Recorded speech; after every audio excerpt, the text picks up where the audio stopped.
কথাগুলো মনে রাখুন। আমাদের মা মহিলাগুলোকে অপমান করে ছেড়ে দিছে, বাচ্চা জন্ম দেওয়া ফ্যাক্টরি বলে বলছে, আস্তাগফিরুল্লাহ, এরকম অপমান করেছে। এই অপমানের উত্তর আমরা আগন্তুক 9 তারিখে কংগ্রেসকে ভোট দিয়ে আমরা উত্তর দিয়ে দিব হিমন্ত বিশ্ব শর্মাকে। ইনকলাব জিন্দাবাদ, জিন্দাবাদ, জিন্দাবাদ।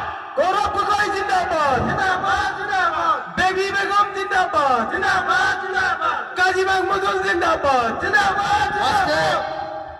আজকে দেখুন, আমি এই ধুবড়ী সমষ্টির একজন আশাবাদী প্রার্থী ছিলাম।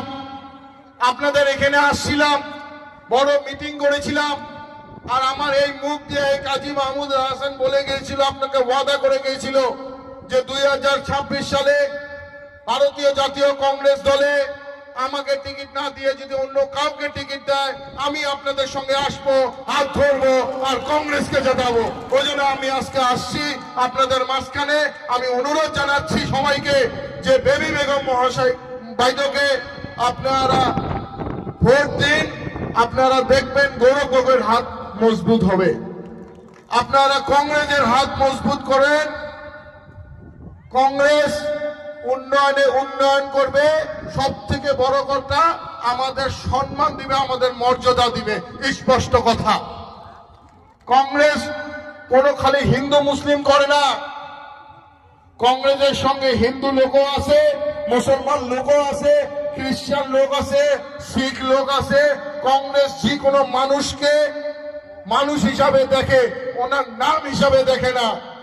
আপনারা চিন্তা করুন, বিজেপি সরকারে চাকরি যদি নিতে যান, প্রাইভেট চাকরি বলেন না কেন, গভর্নমেন্ট চাকরি বলেন না কেন, ওনারা নাম দেখে সিলেকশন করে না?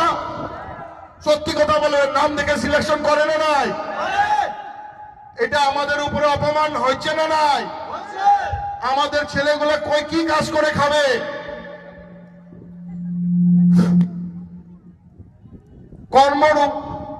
কর্মরত নাই, চাকরি দিতে পারতেছে না।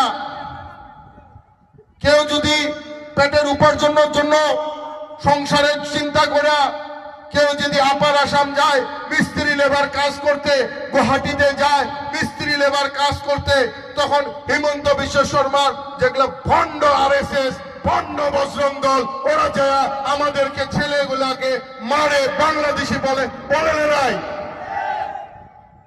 নজরুল হক সাহেব কোনদিনও এটার উপরে প্রতিবাদ করেছিল? কেন করে নাই? উনি 10 বছর আমাদের বিধায়ক ছিল।